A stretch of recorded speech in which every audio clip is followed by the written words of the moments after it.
Chapter 1. The roses were never her weakness. The village of Little Hadley had a particular way of holding its breath in September, when the mist came up off the water meadows before the sun had properly committed itself to the day, and the church clock seemed to strike the hour with more hesitation than conviction. It was into this soft, uncertain light that Miss Jane Marple arrived on the 9:10 from Milchester, carrying a single case, a folded umbrella she would not need, and the quiet, unhurried curiosity of a woman who had long ago stopped being surprised by what people were capable of, while never once losing interest in finding out. She had come to stay with an old friend, a widow of comfortable means and indifferent gardening skills, for what was meant to be a fortnight of undemanding companionship, the kind that consisted mostly of tea, wool, and the pleasant rearrangement of long-settled opinions. But the village, as villages do, had other plans for her attention, and it announced them before she had so much as unpacked her cardigan. It was Gladys, the woman who did for her friend 3 mornings a week, who brought the news along with the milk, her voice pitched somewhere between horror and a relish she was clearly ashamed of. Mrs. Pryor, Constance Pryor, of Lilac Cottage, just there past the Lich Gate, had been found that morning among her roses, dead. A fall, they were saying. Her heart, perhaps, or a misplaced foot on the wet flagstones. Such a shame, such a shock. Though, Gladys added, lowering her voice as though the walls themselves might carry the sentiment further than intended, there were those in the village who would not exactly be in mourning. Miss Marple said nothing to this. She merely set down her teacup with the particular stillness of a woman who has just heard something she intends to remember precisely, in its own words, for a very long time. By 11 o'clock, propriety and curiosity having reached their usual accommodation, she found herself walking the lane toward Lilac Cottage, ostensibly for the air, though the air in Little Hadley that morning was thick and grey and smelled faintly of wet earth and impending rain. The cottage itself sat back from the road behind a low stone wall, its thatch dark with damp, its windows curtained in the heavy lace that spoke of a woman who preferred to see without being seen. A constable stood uncomfortably at the gate, and beyond him, in the garden, 2 men from the undertakers were speaking in the low, practised murmur reserved for the recently dead. Miss Marple did not attempt to pass the gate. She had no need to. From where she stood, hands folded over the clasp of her handbag, her pale blue eyes, which gave the general impression of vagueness while missing almost nothing, moved slowly over the scene with the unhurried thoroughness of a woman assessing a piece of knitting for a dropped stitch. The rose bed lay just where the garden path curved toward the sundial, and it was, she thought, a very particular sort of chaos. The stems were broken in places, yes, snapped rather than crushed, as though someone had arranged them to appear disturbed rather than actually thrashed through in a struggle. Constance Pryor lay among them at an angle that struck Miss Marple as wrong in a way she could not yet articulate, the sort of wrongness one feels before one can name it, like a note played a half-tone flat. Her secateurs lay some distance from her open hand, further than a falling woman might reasonably have dropped them, and her gardening gloves, thick canvas things, sensible and worn, showed no tear, no snag, no single mark of thorn or stone, though the woman lay in a bed of roses that had, by every appearance, fought her on the way down. A woman who fell into roses, Miss Marple reflected, generally had something to show for it afterward. Constance Pryor's hands were, but for the faint blue tinge of the morning cold, entirely unmarked. She stood a moment longer, watching the light move over the wet grass, watching the way the vicar's wife hovered at the edge of the lane, not quite daring to approach, watching the particular stiffness in the shoulders of the young constable, who kept glancing toward the cottage door as though expecting someone to emerge and tell him what to think. It was, Miss Marple thought, a village doing its very best to settle quickly on the word accident, the way a group of people will agree gratefully on the shallowest explanation when the alternative is too uncomfortable to hold. She was turning to go, already composing in her mind the polite excuse she would offer her friend for having wandered so far before lunch, when something pale, caught in the grass at the base of the wall, drew her eye. A small photograph, its edges softened with age, half buried where it must have fallen or been dropped and gone unnoticed in the general disturbance. She glanced once toward the constable, who was not looking, and bent, with the unremarkable slowness of an elderly woman minding her footing, to retrieve it. It showed Constance Pryor, younger, laughing in a way the village had certainly never seen her laugh, and beside her, his arm familiar at her waist, a man Miss Marple did not recognize at all. She slipped it into her pocket and walked on, quite calmly, into the mist.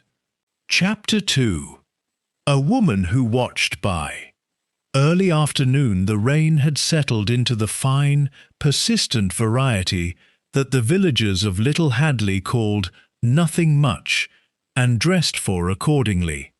And Miss Marple, armed with her umbrella after all, made her way toward the church hall, where, she had been given to understand, a small gathering of the parish's more devoted ladies were engaged in the sorting of jumble for the autumn sale. It was, she had long since discovered, the most efficient intelligence-gathering apparatus available to any interested party, considerably more reliable than the newspapers, and a good deal cheaper than a private inquiry agent. It was there, amid the folded cardigans and the faint smell of mothballs, that she first heard Constance Pryor spoken of not merely as the morning's tragedy, but as a woman with a history. And it was a history, Miss Marple noted, that no one seemed entirely comfortable relating, though all of them seemed to know it. She watched, said Mrs. Herrick, a stout woman with strong opinions about the pricing of second-hand china, in the particular tone people use for a fact they have decided is safe to state because everyone already knows it. That was Constance. Always at the window, you'd walk past of an evening and there'd be the curtain, just so, moving back into place. My Arthur used to say you could set your watch by which houses she'd taken an interest in that week. She wasn't unkind about it, put in a younger woman, apologetically, as though loyalty to the dead required at least one voice in her defense. Not maliciously. I think she was only lonely. Since Mr. Pryor passed, she hadn't anyone to look after, so she looked at everyone instead. Lonely or not, said Mrs. Herrick, lowering her voice to the particular register reserved for things that were not quite gossip, but very nearly, she kept a book. Everyone knows she kept a book. Wrote things down, comings and goings. I shouldn't like to think what's in it, and I shouldn't like to think whose name might be in it either. Miss Marple, who had been examining a chipped gravy boat with every appearance of complete absorption, allowed this observation to settle into the quiet part of her mind, where she kept such things, not filed away, precisely, but left to breathe, the way one leaves a stew to find its own flavour overnight. It seemed only natural, then, that she should call at Lilac Cottage that same afternoon, under the entirely respectable pretence of leaving a card of condolence with whatever family might be in residence, a courtesy expected of any lady of her generation, however slight the acquaintance, and one that opened doors with a reliability she had come to depend upon more than once in her long life. The door was answered by a man in his middle 30s, fair-haired, restless about the eyes, who introduced himself as Harold Vane, the late Mrs. Pryor's nephew, in a voice that carried the particular strain of a man rehearsing grief he had not yet had time to properly feel. He was courteous. He offered tea, which Miss Marple accepted, understanding perfectly well that tea in such circumstances was less a refreshment than a delaying tactic, granting the offering party time to decide how much of themselves they meant to reveal. The front parlour, when she was shown into it, told her a good deal more than Harold Vane's careful sentences did.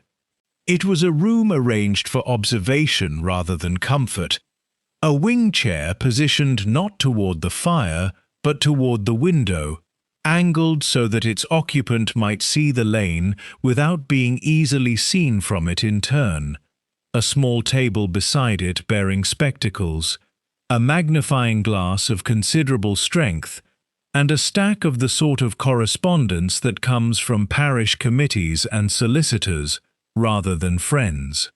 It was the room of a woman who had made watching into an occupation, and had furnished her life accordingly. It was while Harold went to see about the tea that Miss Marple's eye fell upon the tin box. It sat on the low shelf beneath the window-seat, half concealed by a folded shawl that had, she thought, been draped over it with slightly too much deliberation, the studied carelessness of someone hoping an object might look as though it had always been there, rather than as though it had just been hastily covered. It was an ordinary enough thing to look at, black japanned, a little rusted at the hinges, the sort of box in which a certain generation of Englishwomen kept ration books, old letters, or the small private accumulations of a life that no one else was meant to examine. Miss Marple did not touch it. She had not the smallest intention of touching it, in fact, for she had lived a great many years by the principle that the things one is not meant to see reveal themselves far more honestly if one simply waits and watches rather than reaches. But she did, in the unhurried manner of a woman glancing idly about a room while her hostess is occupied elsewhere, allow her gaze to rest upon it for rather longer than idle interest strictly required. The lock hung open, not broken, simply unlatched. The small brass hasp swung free, as though whoever had last closed the box had either lacked the key or had simply not troubled to use it. And protruding from beneath the lid, caught at an angle that suggested haste rather than care, was the corner of a page, not tucked neatly within the box's contents, but torn, unmistakably torn, the ragged edge catching the grey afternoon light in a way that made the fact of its violence entirely plain even from across the room. Someone had opened Constance Pryor's private book, and someone, before the police had so much as begun their inquiries, before the undertaker's men had finished their solemn work in the rose-bed, had already removed from it whatever they most urgently did not wish to be found. Harold Vane returned a moment later, bearing a tea tray with the too careful concentration of a man who did not entirely trust his own hands, and found Miss Marple seated exactly where he had left her, hands folded, expression one of placid, elderly interest in the pattern of the curtains, giving no indication whatsoever that she had noticed anything at all. "You'll forgive the state of things," he said, setting down the tray with a small, betraying rattle of china. "It's all rather— we hadn't expected to be going through her affairs so soon. The solicitor's not due until tomorrow. I only meant to see that nothing was disturbed before he came." "Of course," said Miss Marple gently, accepting her cup. "How very thoughtful of you, Mr. Vane, to look after things so carefully." She smiled at him, mild and grandmotherly, and said nothing further on the subject of tin boxes at all, though she noted, with the quiet, unshakable attention she brought to everything, that Harold Vane did not once, for the remainder of her visit, allow his eyes to stray toward the window seat, and that a man with nothing to hide rarely troubles himself so consistently to look away from the one thing in the room that might betray him. Chapter 3. The Doctor Calls. The introduction, when it came, arrived with all the easy warmth of a man entirely accustomed to being liked. Miss Marple encountered Dr. Edmund Wren the following morning, quite by design, though it was made to appear otherwise, at the small stone bridge where the lane from the vicarage crossed the stream before winding up toward the green. She had positioned herself there with her umbrella and an expression of mild botanical interest in the willows, having learned from her friend the previous evening that the doctor kept a habit of walking that route at precisely 9:30, rain or shine, on his way to the surgery.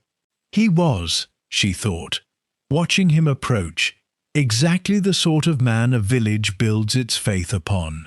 Not handsome in any showy sense, but possessed of the kind of face that arranged itself easily into sympathy, grey at the temples in a manner that suggested wisdom rather than age, and eyes that met hers directly, without the small evasions she had come to notice in Harold Vane. He wore his black bag as though it were an extension of his own hand, and when he stopped to greet her, having been introduced the evening before at her friend's table, his condolences on the subject of poor Mrs. Pryor were offered with precisely the correct measure of professional sorrow. "A very great shame," he said, and his voice carried the particular gentleness of a man who has said such things many times and has not yet grown careless with them. "I attended her only a fortnight ago, as it happens. Nothing serious, a little trouble with her blood pressure, nothing a woman of her constitution shouldn't have gone on managing for years yet." "It's always the sudden ones that trouble a doctor most, Miss Marple. One likes to feel one has done what can be done." "You were the one who found her, I understand," said Miss Marple, with the air of a woman making conversation rather than an inquiry. "I was, yes." But a small pause, unremarkable to anyone not watching for it. "I was walking to a patient out past the mill, and happened to see the gate standing open. Constance was not a woman who left gates open, you understand. She was rather particular about such things, and something made me go in. One develops an instinct, in this profession, for when something is not quite right." It was, Miss Marple reflected, a very tidy little account, delivered with the smoothness of a story that has been told once already to the constable and found, on that occasion, entirely satisfactory. And there was nothing in it, taken on its own, that a reasonable person could object to. doctors did walk to patients. Gates did stand open. Instinct, in a man who had spent 30 years attending the dying and the frightened, was not so very remarkable a thing to claim. And yet, the village had been most insistent the evening before that little Hadley's roads did not run past Lilac Cottage on the way to anywhere in particular, that the cottage sat rather at the end of its own lane, visited only by those who meant to visit it, and that a man walking out past the mill from the doctor's own house would ordinarily have gone by the church rather than along the water meadow at all. It was the sort of small geographical inconsistency that meant nothing on its own, and everything in combination with other things. And Miss Marple, who had built a long and quietly formidable reputation on precisely such combinations, filed it away with the same unhurried care she had given the torn page in the tin box. "How very fortunate, in its way," she said, "that you happened along when you did, though I suppose it can have made very little difference by the time you found her." "None whatsoever, I'm afraid. She'd been gone some hours by the look of things." He said this with the easy authority of professional fact, and then, as though the memory cost him something after all, added more quietly, "One never gets entirely used to it. Death, I mean. However often one meets it."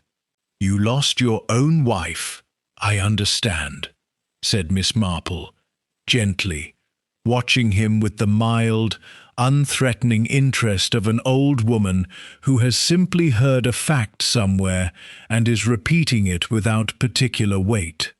"Some years ago now, it must have given you a very great deal of sympathy for grief in others."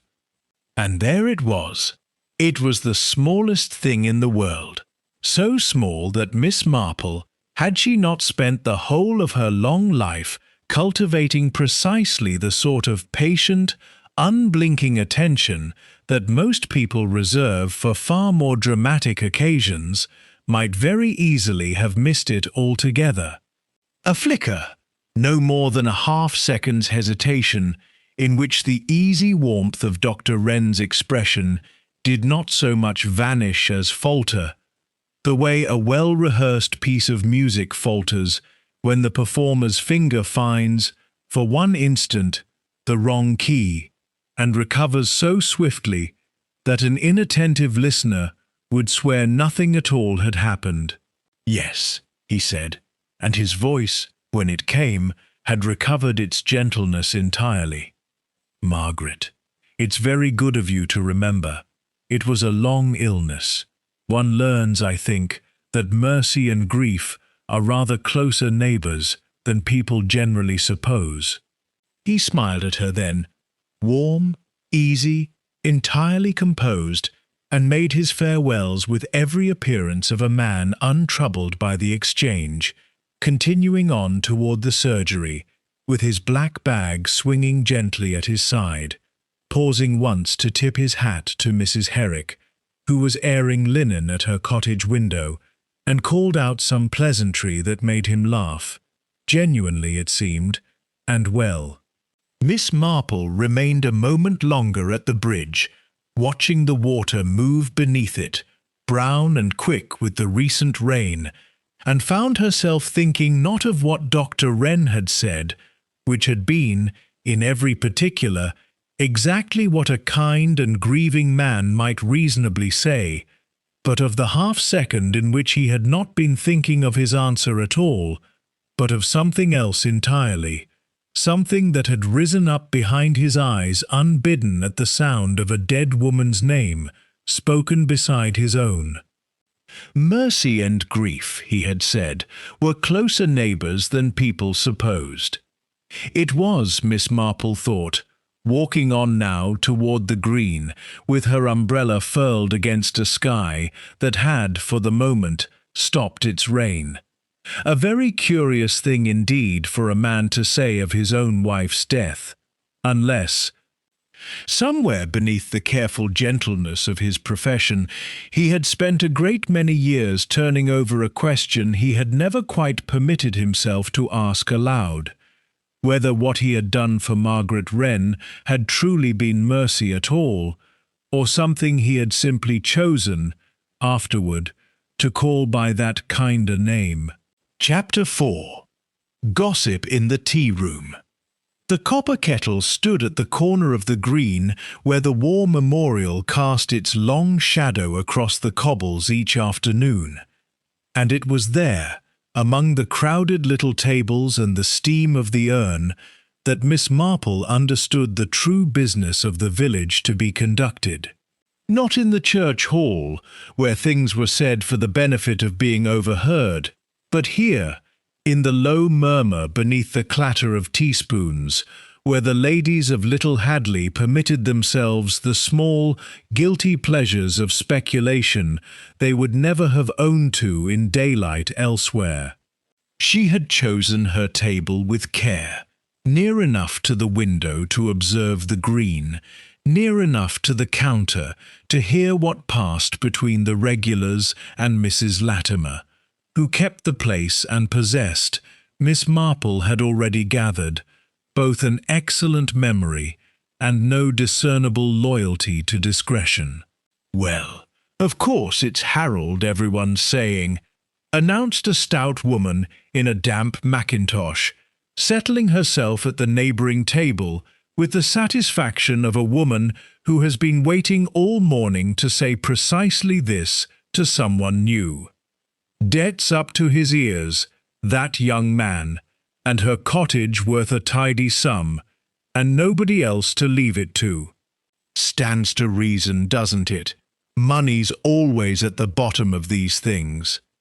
I heard he owed the bank in Milchester something dreadful," her companion agreed, lowering her voice to the particular pitch reserved for numbers too delicious not to share. "And gambling besides, cards, or the horses, or some such. Poor Constance bailed him out twice already, so they say, and told him plainly there'd be no third time." Miss Marple, stirring her tea with unhurried attention, allowed this to settle beside the other things she had gathered.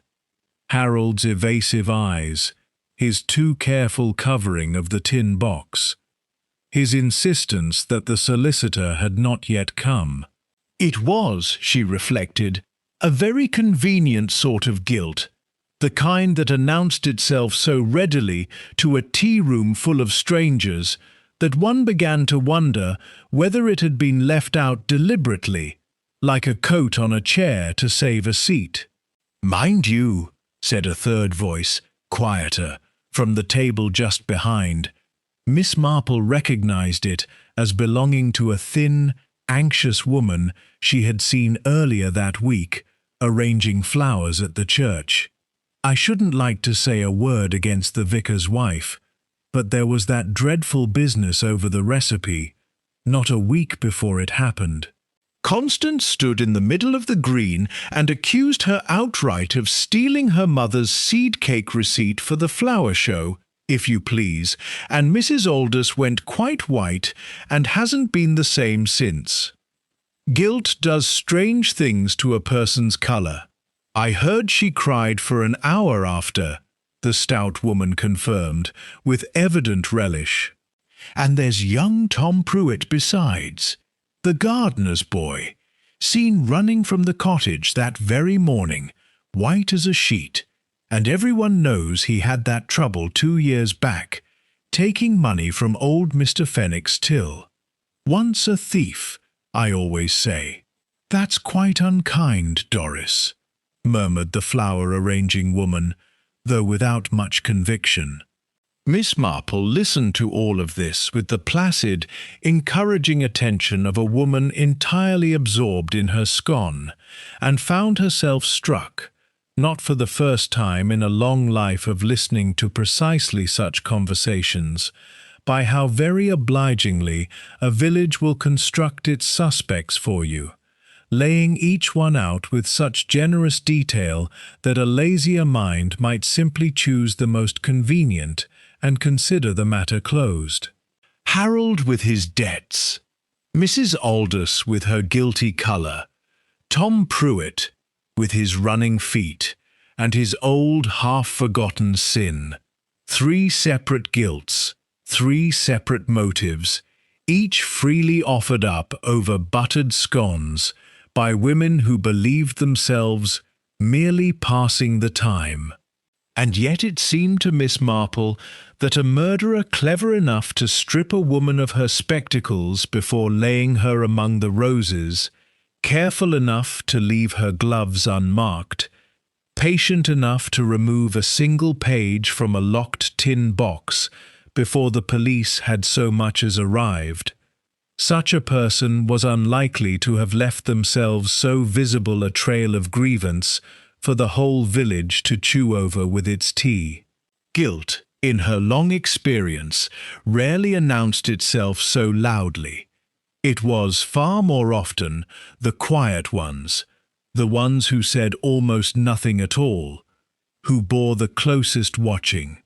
She was on the point of rising, her tea finished, and her collection of gossip, she felt, very nearly complete for one sitting, when an older woman at the counter, small, bird-like, dressed in the rusty black of a widow who has worn little else for 20 years, leaned toward Mrs. Latimer with the particular urgency of someone who has been holding something in and can hold it no longer.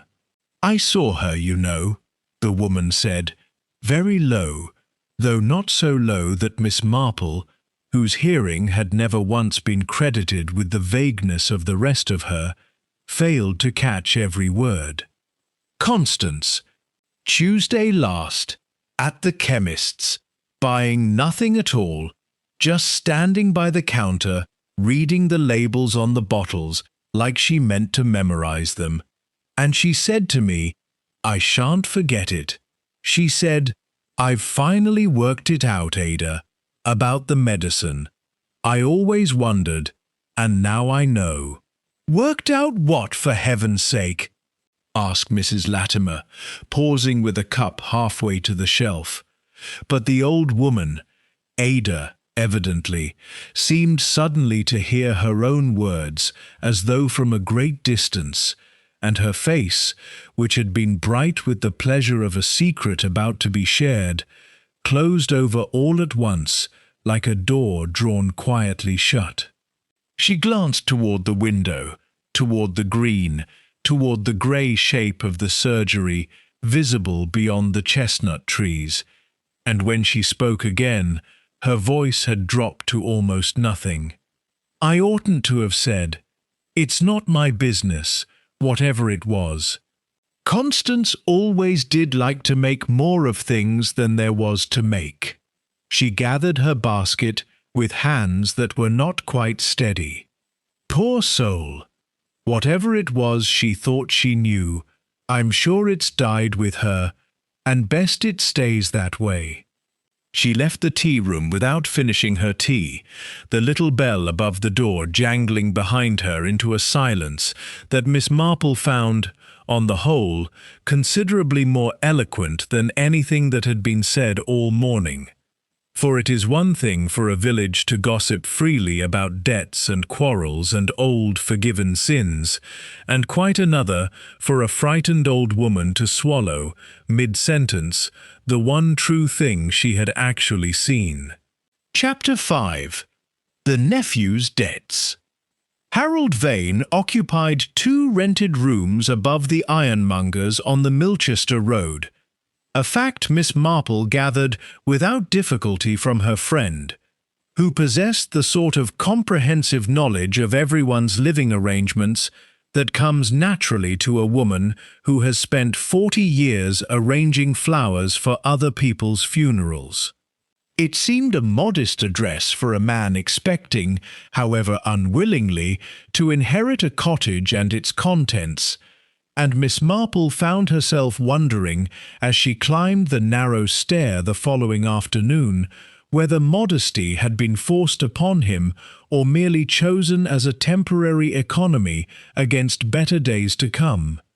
He answered her knock still in his shirt sleeves, unshaven, with the particular hollowed look of a man who has not slept so much as endured the hours until morning, and seemed, on finding an elderly stranger at his door, too tired to summon the polite alarm the situation might otherwise have warranted. "Miss Marple," he said, remembering her from the cottage, "you'd better come in, I suppose, though I can't think what you'd want with me." The room told its own story before he had said a word of it himself. Unopened letters stacked with the particular carelessness of a man who knows already what they contain and has no wish to be reminded. A bottle on the sideboard rather further down than the hour excused, and on the small writing desk, half covered by a newspaper, what Miss Marple's sharp old eyes recognized without difficulty as a final demand from a Milchester bank. "You needn't trouble to hide it," she said gently, settling herself uninvited into the room's single armchair with the calm assumption of welcome that had served her well in a great many such interviews. "I think you had better tell me about the money, Mr. Vane. It will come out in any case, and it is generally easier, in my experience, to tell these things to someone who has already guessed them."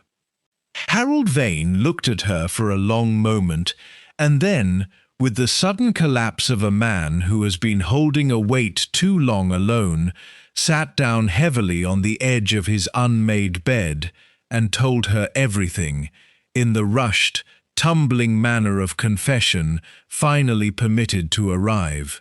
He owed, it transpired, considerably more than the tea-room's gossip had allowed. Cards, as suspected, and a run of very bad luck at a club in town he was ashamed even now to name, and a moneylender whose patients, he said, had a name and an address, and had lately taken to visiting rather than writing. His aunt had paid his debts twice, the second time with a coldness that had frightened him more than any scolding could have done, and told him plainly, the last time they had spoken, that she had made a new will, and he had better learn to manage without expecting to be rescued a third time. "So you see how it looks," he said, his voice rough. "She dies not a fortnight after telling me that, and here I am with nothing to show but a mountain of debt and a dead aunt everyone thinks I had reason to want dead. I didn't go near the cottage that morning, Miss Marple. I swear it. I was in my rooms until nearly 10, and then I walked to the post office to see about a wire, and anyone at the post office will tell you." He stopped himself, seeming to hear the thinness of his own alibi even as he offered it. "It isn't much, I know. There's an hour or more nobody can account for. But I didn't do it. Whatever else I am, I'm not that." Miss Marple, who had listened to a very great many confessions of debt and desperation over the course of her life, found herself inclined, on the whole, to believe him, not because his story was especially convincing, for it was not, but because his fear, when she studied it closely, had a particular quality she had learned to distinguish. It was not the fear of a man concealing an act already committed, which carries about it a certain grim steadiness, the fear of someone bracing for a blow he knows is coming. It was rather the looser, more frantic fear of a man who understands himself to be innocent and cannot for the life of him see how to prove it, which is, in its way, a far more exhausting thing to carry. "I believe," she said carefully, watching him, "that you are telling me the truth as you understand it, Mr. Vane. But I wonder whether you are aware that your movements that morning have already, in part, been accounted for by someone else." He looked up at her, startled. Accounted for? By whom? By Dr. Wren, said Miss Marple, watching his face with close attention. He mentioned to the constable, I understand, that he recalled seeing a man answering your description on the Milchester Road that morning, at very nearly the hour in question, walking away from the village, not toward it. It has, I gather, gone some way toward easing suspicion in your direction. Whatever reaction Miss Marple had anticipated, relief, gratitude, even simple surprise at the kindness of a near stranger, Harold Vane's face offered none of them.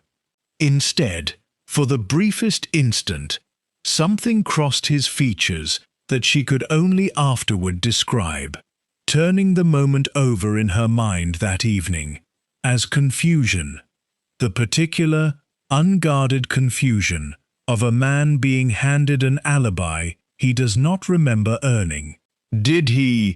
Harold said slowly, and there was something careful now in the way he said it, as though testing the ground before he trusted it to hold his weight. That's very good of him. I don't believe I saw him myself that morning. I don't recall seeing anyone at all.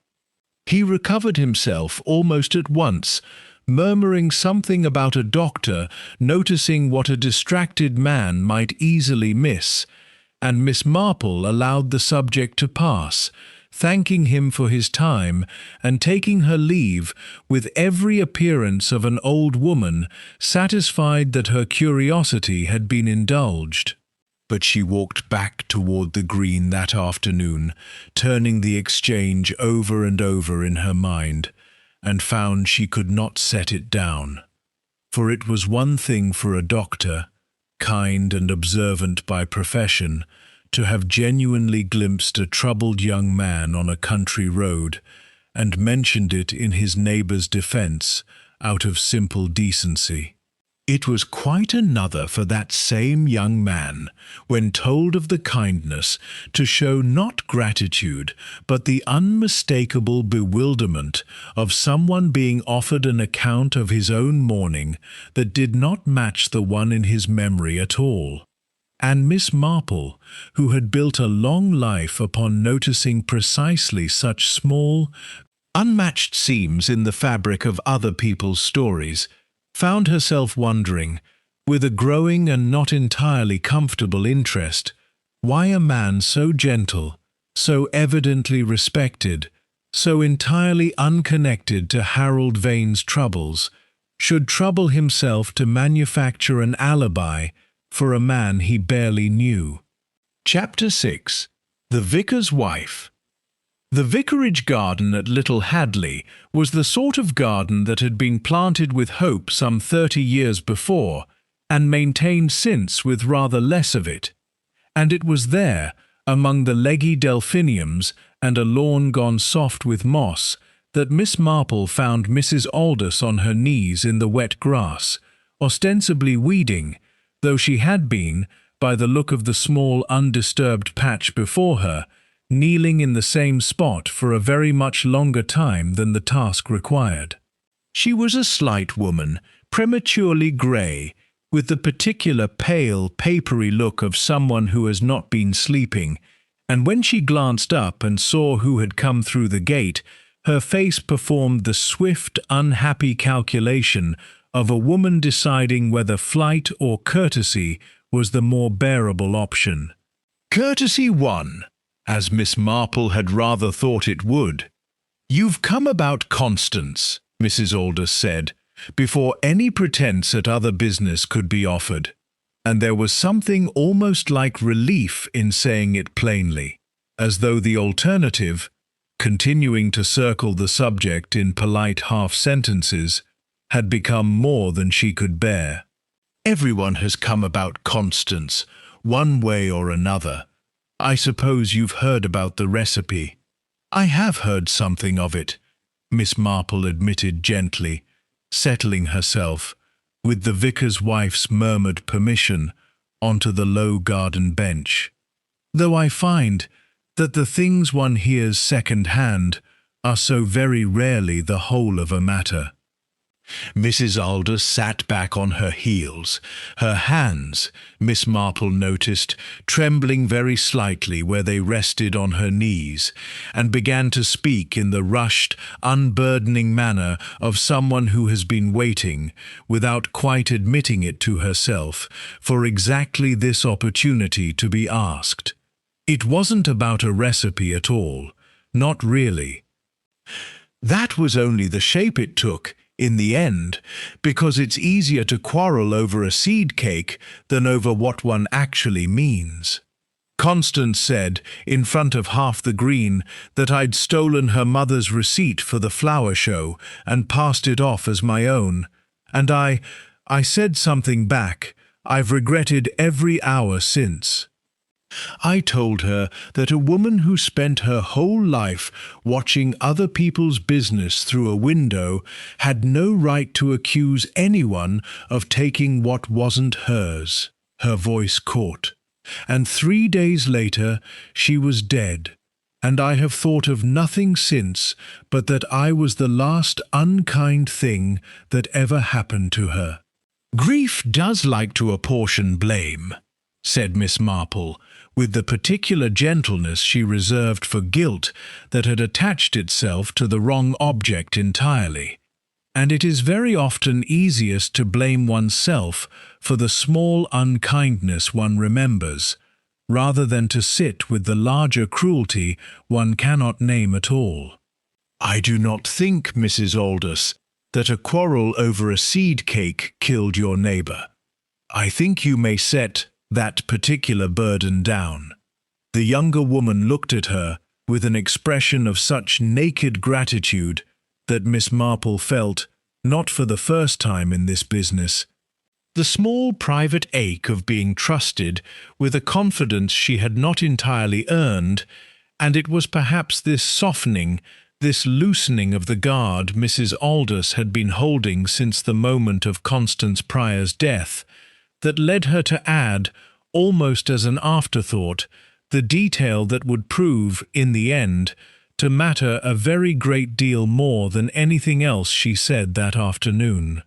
It wasn't even really about the recipe in the end, or so I came to think afterward, she said, plucking at a stem of grass without seeing it. Constance came to me the day before she died. Came to apologize, if you can believe it, which was not at all like her, and she said the strangest thing. She said she hadn't meant to be so sharp with me, that she had a great deal on her mind, and that she was finally going to set something right, for Edmund's sake. I remember it exactly because it struck me as such an odd thing to say, and I asked her what she meant, and she only shook her head and said it wasn't my worry, that some things a person owed it to the dead to put right, however late. Edmund, Miss Marple repeated, quite softly, and something in the quality of her stillness seemed, for a moment, to draw Mrs. Aldous's attention away from her own grief entirely. Dr. Wren, I assumed she meant, the vicar's wife said, with the faint puzzlement of someone realizing, only as she spoke the thought aloud, that it had never quite made sense to her either.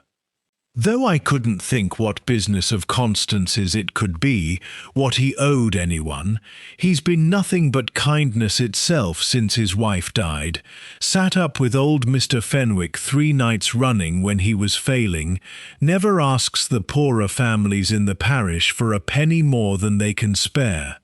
I've always thought him the very best of us, if I'm honest. It seemed such an unkind thing for Constance to have on her mind, whatever it was. But then Constance did like to imagine there was more beneath the surface of things than there generally was.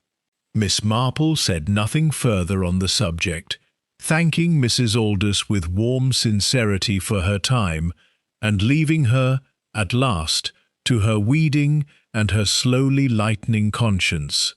But she walked back along the lane toward the green, with a stillness about her that had nothing to do with the quiet of the afternoon, turning the name over in her mind with the particular, patient attention she gave to the one piece of a pattern that has suddenly, unexpectedly, snapped the rest of the picture into focus. Edmund. She had heard the name only once before, and in passing, and had very nearly let it go by unremarked. Mrs. Herrick, at the jumble sale, mentioning that poor Margaret Wren had suffered so very long before the end, and that it was Dr. Wren himself, of course, given as she was for a time to that dreadful night-nurse, who had latterly seen to most of his wife's care himself, right up until the last week of her life, when the arrangements had been changed rather suddenly, and the nurse let go early, some 10 days before the poor woman finally passed. Edmund was Dr. Wren's Christian name. Miss Marple had learned it only the previous morning, from her friend, in the most casual way imaginable, over the arrangement of a vase of late asters. And Constance Pryor, watchful, lonely, endlessly cataloguing little Hadley's private business from behind her lace curtains, had told the vicar's wife 3 days before her own death that she meant at last to set something right, for his sake, concerning a debt owed not to the living, but to the dead. Chapter 7. The Wife Who Died Young. The churchyard at St. Aldhelm's occupied the higher ground above the village, sloping gently toward the water meadows, so that its older stones, tilted now with age and lichened past legibility, seemed almost to be watching the roofs of Little Hadley from a discreet and patient distance, which struck Miss Marple, as she made her way among them the following morning, as rather fitting for a place whose principal business was the keeping of things people would very much prefer forgotten. She found Margaret Wren's grave without difficulty, set apart a little from the older Wren plots beneath a young yew that had not yet had time to darken properly, the headstone simple and well tended, the sort of grave that spoke of a husband's continued visiting rather than a family's collective duty. Margaret Alice Wren, beloved wife, taken too soon, and at rest at last. The phrasing, Miss Marple thought, lingering over it, was curious in its way. At rest at last suggested less the sudden theft of illness than the long-awaited conclusion of something that had gone on a great deal too long, and she found herself wondering whether Dr. Wren had chosen the words himself, and if so, what precisely he had meant to bury beneath them. It was the old sexton, Mr. Coombs, bent nearly double over a bed of chrysanthemums some rows distant, who provided her, in the unhurried manner of a man for whom conversation was the chief pleasure of an otherwise solitary occupation, with the particulars she had come in search of. "Ah, Mrs. Wren, I remember her well enough, though it's 10 year and more since. A long illness, that was. Wasting sickness, they called it, though I never rightly knew the name of it myself, only that it went on and on, poor soul, until you'd almost think death a mercy when it came at last." He straightened, easing his back with a grimace. The doctor nursed her himself, toward the end. Devoted, everyone said. Hardly left her side those last weeks. "I understand there was a nurse, for a time," said Miss Marple, in the tone of a woman merely confirming a detail already half known, before Dr. Wren took over the care himself. "Nurse Bellamy. I. Come down from Milchester. Good woman. By all accounts, very thorough. Though she was let go rather sudden, now you mention it, and that did strike some as a little odd at the time, a fortnight or so before poor Mrs. Wren passed, and everyone had thought she'd be needed right through to the end, the way things were going. But there, doctors know their own business better than the rest of us, I dare say, and no one thought much more of it once the poor lady was gone. Miss Marple thanked him with warm and unhurried courtesy, and made her way at last into the cool stone hush of the church itself, where the light fell in soft grey bars through the high windows, and the smell of old wood and beeswax hung about the pews, with the particular stillness of a place accustomed to holding other people's grief. She had come, in truth, on the very slenderest of instincts, a habit, cultivated over a lifetime, of looking into the places where the devout kept their private markers of loss, for it had been her long experience that a grieving visitor to a grave will very often carry some small token into the church itself afterward, tucked away in a hymnal or a prayer book, as though the act of pressing something flat and safe between holy pages might render the sorrow, too, a little more bearable to hold. The hymnals at St. Aldhelm's were kept in a plain wooden rack at the rear of the nave, and it was in the third one she examined, worn at the spine, the sort a regular parishioner might have used for years, that her patient fingers found what she had, without quite admitting it to herself, been hoping to find: a folded slip of paper, brittle now with age, pressed flat between the pages of a hymn whose title, "Abide with Me," seemed to Miss Marple, when she noticed it, almost unbearably apt. She unfolded it with great care, there in the cool grey light, and found herself looking at a hand she recognized at once from the torn corner she had glimpsed in Constance Pryor's tin box. Small, upright, decisive, the hand of a woman accustomed to setting down her private observations exactly as she saw them, and no gentler. Tuesday.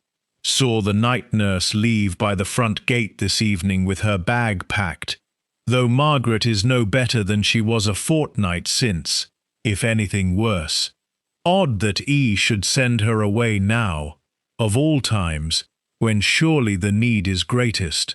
Saw E. himself at the chemist's Thursday last, and again Monday, twice in 1 week, when he has his own dispensary, and no cause I can think of to be buying elsewhere. I do not like to think ill of a man so generally esteemed, but I have watched this house long enough to know its rhythms, and this last fortnight has not kept to them at all. The note ended there, unfinished, or perhaps simply abandoned, dated, in Constance Pryor's small, careful hand, to a week Miss Marple did not need to check against any register to know had fallen within days of Margaret Wren's death, 10 years before. She stood a long while in the quiet of the church, the slip of paper resting light as a leaf in her gloved palm, and felt the separate, scattered pieces she had been gathering these past days begin, with the particular cold clarity of a puzzle's final turn, to settle into a shape she found she did not much like looking at directly. A nurse dismissed early, against all apparent medical sense, in the final fortnight of a dying woman's care. A doctor buying medicine from chemists other than his own, not once, but twice in a single week, when his own dispensary stood fully stocked and unquestioned. A devoted husband who had, by his own admission, only 2 days before, described mercy and grief as closer neighbours than people generally supposed, and a lonely, watchful woman who had noted it all down at the time in the plain, unemotional hand of someone recording facts rather than accusations, and had then, for 10 long years, said nothing at all. Until, it seemed, very recently, when something had moved her at last to change her mind, and had, within the space of a fortnight, cost Constance Pryor her life.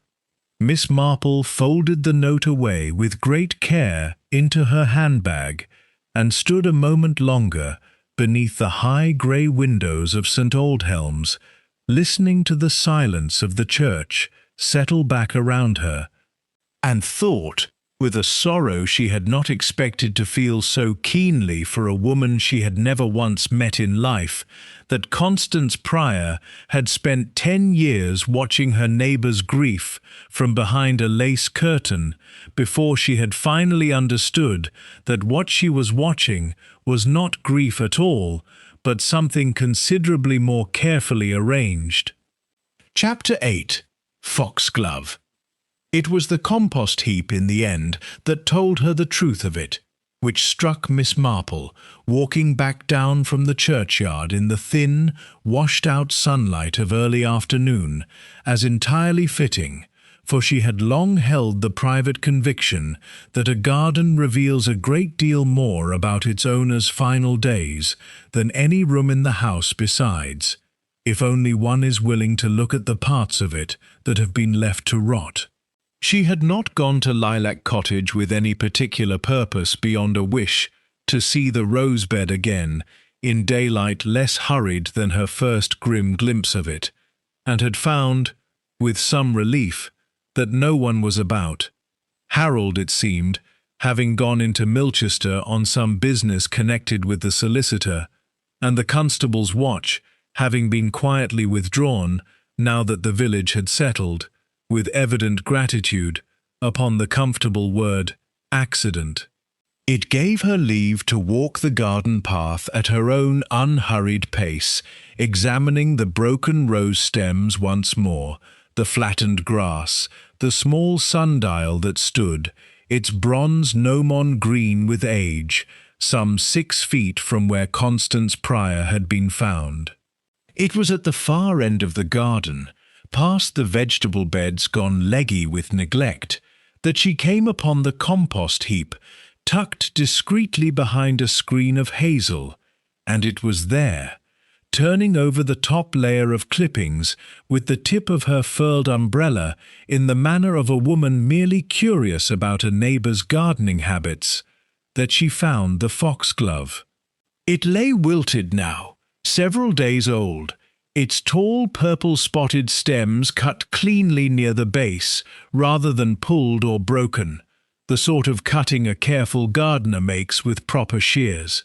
And Miss Marple, who had grown a great many things in her own small garden at St. Mary Mead over the years, including, in her time, a healthy respect for exactly this particular plant, stood looking down at it for a long moment with the stillness of a woman confirming something she had, in some quiet, unacknowledged corner of her mind, already begun to suspect.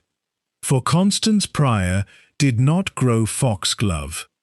Miss Marple had noted as much on her very first walk about the garden, a bed given over entirely to roses, delphiniums, a modest showing of sweet peas along the south wall, and nothing whatsoever of the tall, handsome, and thoroughly poisonous digitalis purpurea, which no cautious woman living alone, mindful of her own heart's uncertain temper, would ever have troubled to plant so near her kitchen door.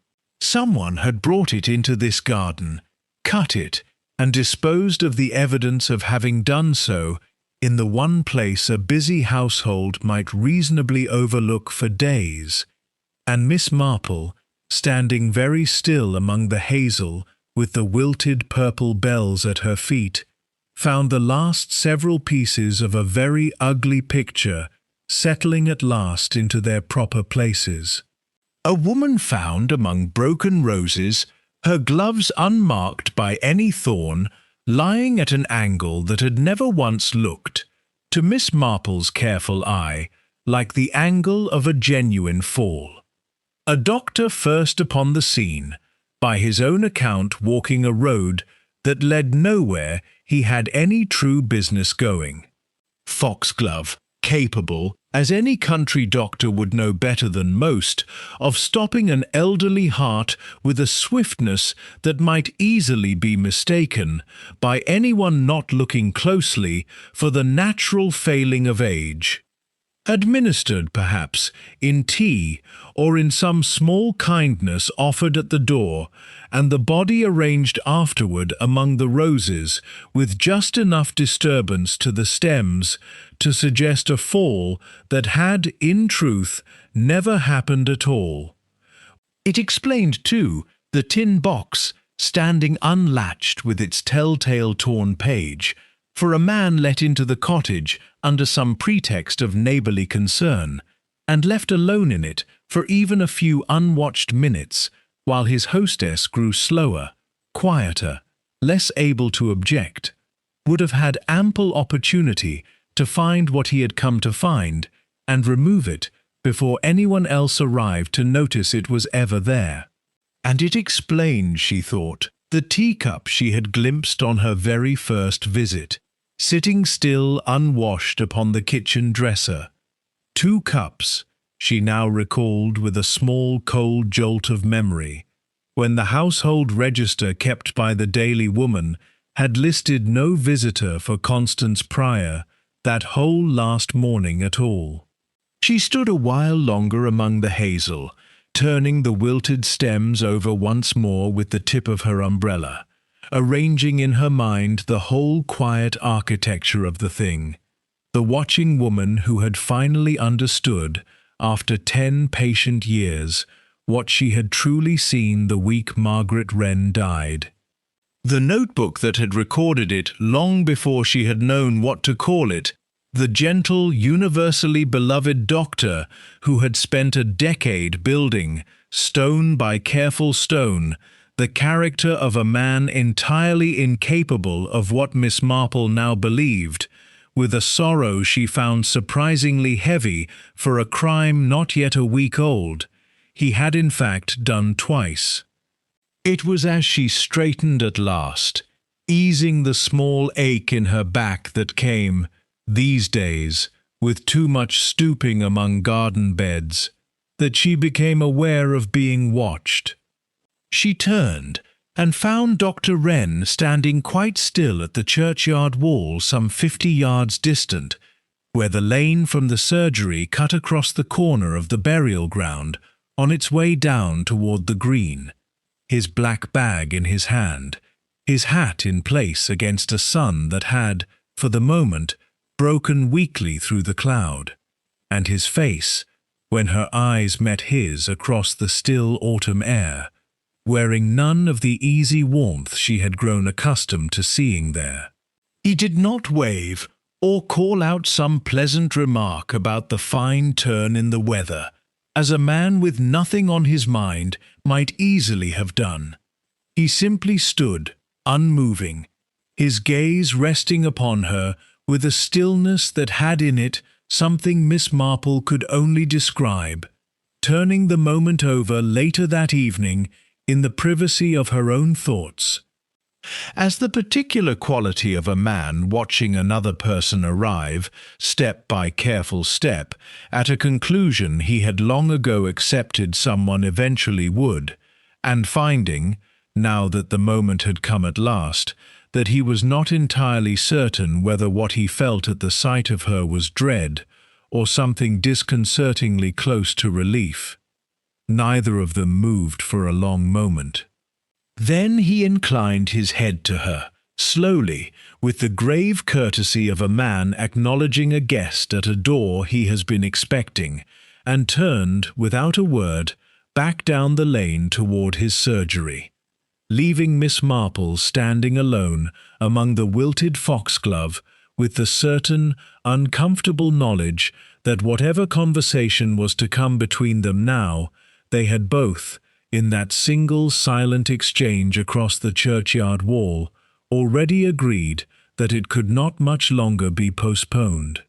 Chapter 9. What the notebook knew Miss Marple did not go directly to the surgery that afternoon, though she had every intention of doing so before the day was out. She had learned, across a lifetime of such interviews, that the questions one means to ask are always answered more honestly if one has first taken the time to be entirely certain, in one's own mind, of what the answers must be, for a suspicion carried into a room half-formed betrays itself in the asking, while a certainty carried quietly and worn as lightly as an old woman's ordinary curiosity has a way of drawing out the truth almost before the guilty party has quite decided to give it. And so she sat that evening in her friend's drawing-room, her knitting untouched in her lap, and turned the whole matter over once more from its beginning, testing each piece against the others as a woman tests the fit of a difficult pattern before committing the needle. Constance Pryor had watched Margaret Wren's final fortnight with the close, uncharitable attention of a woman with nothing else to occupy her days, and had set down, in her small upright hand, the plain facts of what she had seen.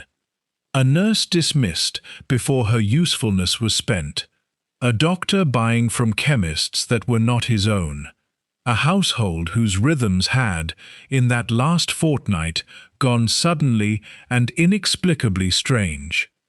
She had not, Miss Marple thought, understood the whole of it at the time.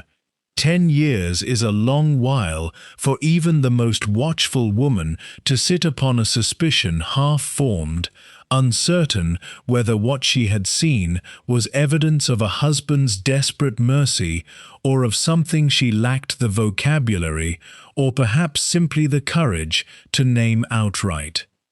But something, in these last weeks, had moved her to look again, and it was here, turning the matter over by the fire, that Miss Marple found the final, quiet piece of the pattern settling into place. The photograph. The one she had pocketed from the flower bed on that very first grey morning, of Constance laughing beside a man Miss Marple had not then recognized. She drew it out now from where it had lain folded in her handbag these several days, and studied it once more by the lamplight, and found in the set of the young woman's shoulders, in the particular soft, unguarded quality of a face caught mid-laughter, something she had been too inattentive, on that first hurried viewing, to properly weigh. It was not Edmund Wren beside Constance in the photograph. It was a woman, younger, fair-haired, her arm linked easily through Constance's own, and Miss Marple, holding the faded print close, understood at last why it had troubled her without her quite knowing the reason. She recognized, now, in the delicate bones of that laughing face, the unmistakable echo of the woman in the portrait that hung above the mantel at the surgery, the one Dr. Wren kept dusted and fresh-flowered even after 10 long years. It was Margaret Wren, young and well and laughing, arm in arm with a friend the village had entirely forgotten she once possessed. Constance had not merely observed her neighbour's decline from a distance. She had known her, had been once, close enough to be photographed with her arm linked through her own, in some year before illness and marriage and the slow closing of a sick-room door had drawn Margaret Wren away from her old friendships and into the careful, isolating custody of a devoted husband. And a woman who had loved her neighbour once, however long ago, however quietly the friendship had faded, would watch that neighbour's final fortnight with a very much sharper eye than mere curiosity could account for, and would carry, for 10 years afterward, a very much heavier burden of doubt. It was not medicine alone that Constance Pryor had finally worked out, Miss Marple thought, folding the photograph away at last. It was betrayal, the shape of which she had perhaps only lately been given cause to understand in full. She rose the following morning with her course entirely settled and walked to the surgery a little before 11, complaining, with perfect and entirely fictional conviction, of a headache that had troubled her, she said, since the change in the weather. Dr. Wren received her in his consulting room with all his customary gentleness, drawing the curtain part way against the light, asking his questions in the low, practiced voice of a man who has spent a lifetime making frightened people feel safe, and Miss Marple, watching his hands as he prepared a small paper of powder for her, watching the steadiness of them, the economy of movement that spoke of 30 years' familiarity with exactly this small domestic ritual, found herself thinking, not without a certain sorrow, that it was a very great pity indeed that a man capable of such patient tenderness toward the frightened and the ailing should have spent that same tenderness, in the end, in service of something so entirely without mercy. You knew Margaret's friend Constance rather well, I think, before your marriage, she said, quite gently, as he set the paper down upon the desk between them. I found a photograph of the two of them together, taken, I should guess, some years before you and Margaret wed. They seem to have been very close. The room went very still. Dr. Wren did not move for a long moment, his hand resting where he had set it down upon the desk, and when he looked up at her, at last his face had lost, entirely and all at once, the careful warmth he had worn like a well-fitted coat through every one of their previous conversations, so that what remained, Miss Marple thought, watching him with the calm, unflinching attention she had brought to this whole long inquiry, was something a good deal more honest than anything he had shown the village in 10 patient years. They were, he said, his voice quiet now, stripped of all its practised gentleness. Very close indeed, for a time, before I came along and rather spoiled it, I'm afraid, in the way that husbands sometimes do. He rose from behind the desk and crossed, unhurried, to the consulting-room door, and Miss Marple, watching him go, felt no alarm in it, only the sense of a man closing a room against interruption rather than against escape. A man who had, perhaps, been waiting a very long time for someone to arrive who would finally ask him the question he had never once been able to bring himself to ask alone. "You already know, don't you?" he said, turning the small brass key in the lock with a soft, deliberate finality, and the click of it, in the hushed grey quiet of the surgery, seemed to Miss Marple to carry rather more weight than so small a sound had any proper right to bear. Chapter 10. The Man He Built. The lock's small click did not frighten her, though she understood perfectly well that a more nervous woman might have felt her heart quicken at the sound. Miss Marple had spent too long observing human nature to mistake the gesture for menace. A man who meant her harm did not turn the key so slowly, nor look so entirely spent in the doing of it.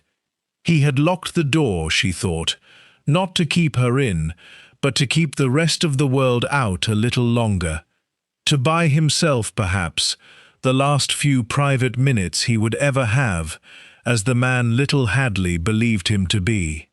"You needn't have troubled with the lock, Dr. Wren," she said, settling herself quite composedly into the patient's chair.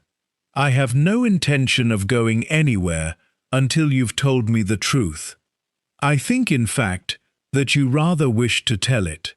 He stood a moment with his back to the door, and something in his shoulders seemed, watching him, to loosen by degrees, as a man's does when a weight he has carried so long he has half forgotten its shape is finally set down.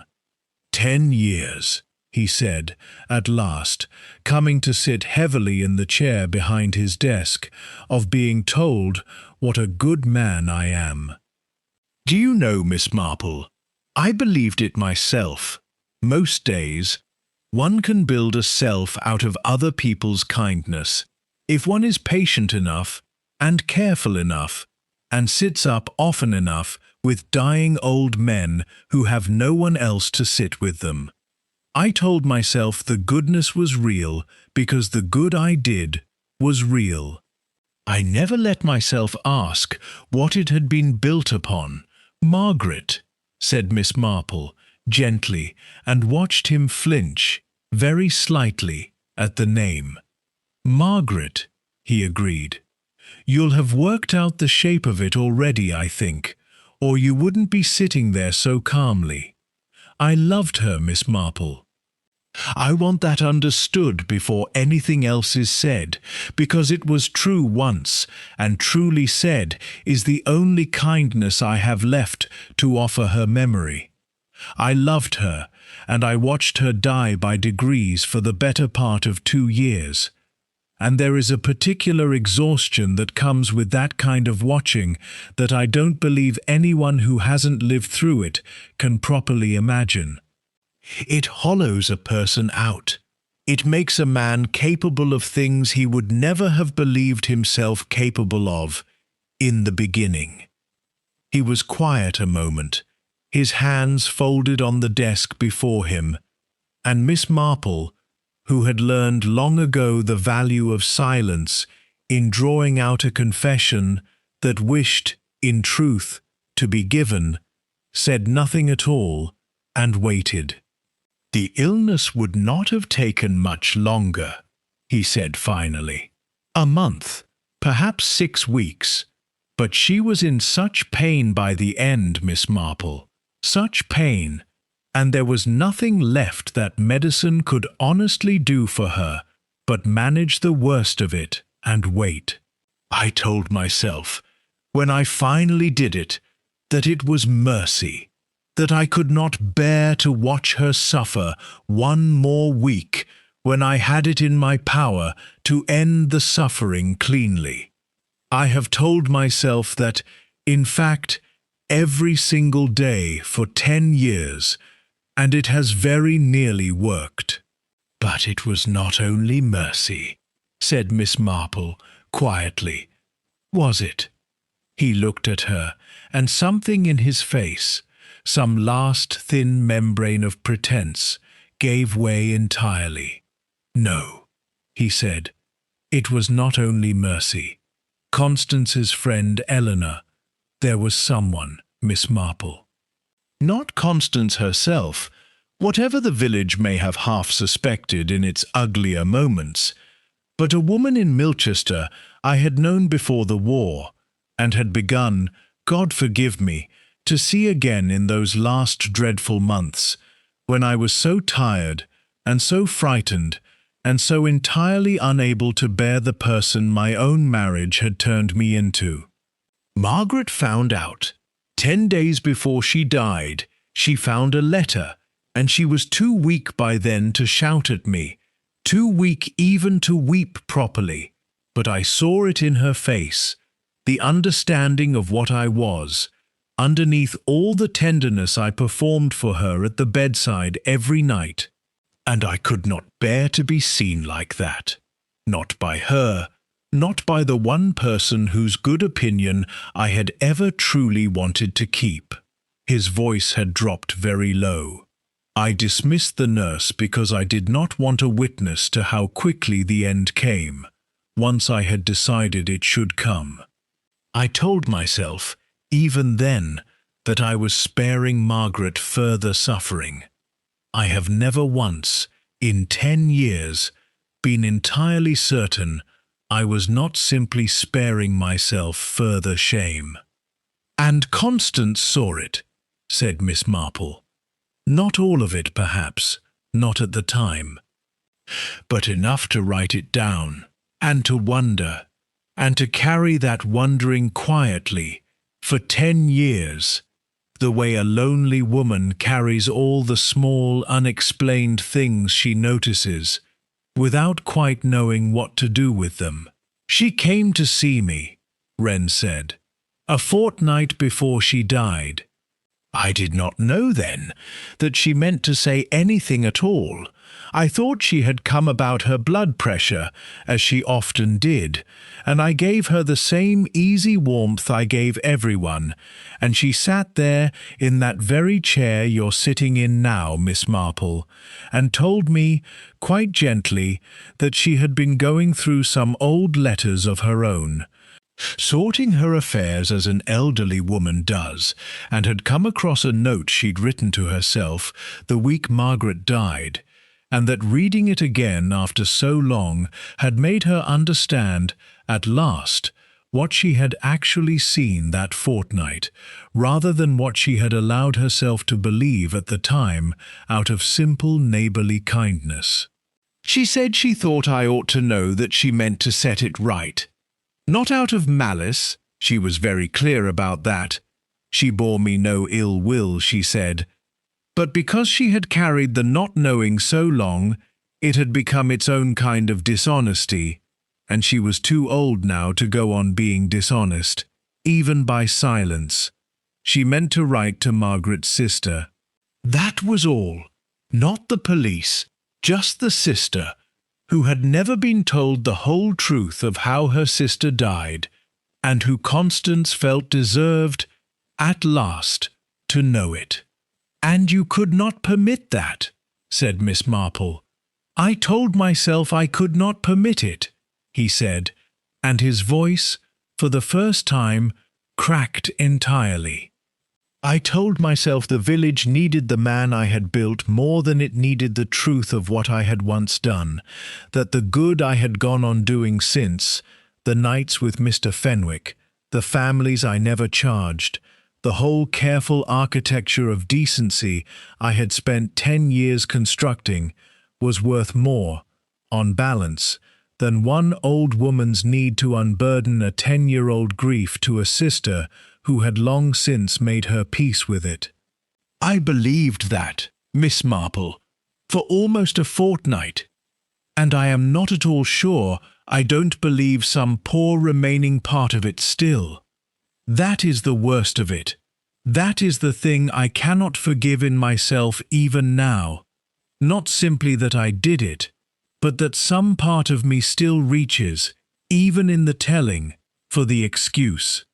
He described then, in a voice gone flat and careful, as though reciting the particulars of another man's case, how he had called upon Constance that final morning under the guise of concern for her heart, how he had brought with him, prepared with the ease of a man who had once already crossed this particular threshold, a foxglove infusion disguised in nothing more elaborate than a cup of the tea she had herself set out for him, how he had waited, sitting with her in that watchful front parlour she had furnished for observing others, and never once imagined she might be observed within, until her heart had done, quietly and without struggle, what he required of it, and how he had then arranged her, with the same steady hands that had eased so many patients toward death and back again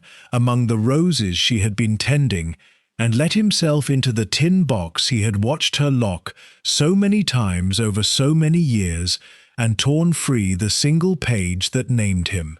"I am not sorry for Margaret," he said, when he had finished, looking at his own hands, as though they belonged to some stranger he had only lately been introduced to. "That is the truth I find hardest to say aloud, even now. I have told myself for 10 years that what I did for her was mercy, and I still believe some part of it was. But Constance," his voice broke entirely, "Constance I killed only to protect a lie. There is no mercy in that anywhere, however I turn it. I knew it even as I did it. I have known it every hour since. Miss Marple sat a long while in the grey hush of the surgery, watching this broken, gentle-voiced man who had spent a decade being loved by a village that had never once thought to look beneath the calm of his bedside manner, and found in herself no triumph at all in having been right, only the old, familiar sorrow that came, in her long experience, at the end of every such inquiry, when the clever unravelling of a puzzle gave way at last to the plain human wreckage the puzzle had been built upon. "Was I ever a good man, Miss Marple?" he asked her then, very quietly, as a child might ask a question he already suspects he will not like the answer to. "Truly, I mean. Before all this, I have wondered it every day since Margaret died, and I find I still do not know." Miss Marple considered him for a long moment, with neither cruelty nor false comfort in her gaze. "I do not think goodness is a thing a person simply is, once and forever, Dr. Wren," she said at last. "I think it is a thing one must go on choosing, quite deliberately, every single day, in all the small unwitnessed moments as much as the large ones, and that the tragedy of a man like yourself is not that you were never capable of it. You plainly were. The village's love for you was not entirely misplaced, whatever it failed to see. The tragedy is that somewhere along the way you mistook the performance of goodness for the daily, difficult choosing of it, and once that mistake had rooted itself, every kindness afterward became, in some part, a stone laid upon the thing you were trying to keep buried, rather than an honest act in its own right. Constance understood that, I think, better than you did yourself.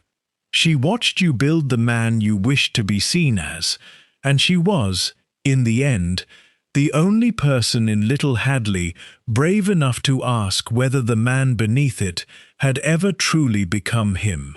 He wept then, quietly, the private grief of a man finally permitted to stop performing, and when, some short while later, the constable came at Miss Marple's calm and unhurried summons, Dr. Wren rose and went with him without protest, pausing only at the surgery door to look back once at the room where he had spent 10 years easing the fears of others, while carrying, unspoken, so heavy a fear of his own. The village watched from behind its curtains as he was led down the lane in the fading light, and said very little, for once, that anyone could properly call gossip, there being, Miss Marple reflected, watching from the churchyard wall where she had first seen him regard her with that terrible, knowing stillness, a particular kind of silence that falls over a place when it discovers the shape of the person it has trusted, has been, all along, considerably more complicated than any curtain-watching neighbour had ever quite dared to say aloud. She walked back down toward Lilac Cottage as the last light went out of the sky, and stood a while at the gate, looking up at the dark, curtained window behind which Constance Pryor had spent so many quiet years watching the private business of a village that had, in return, given her so little of its attention or its warmth.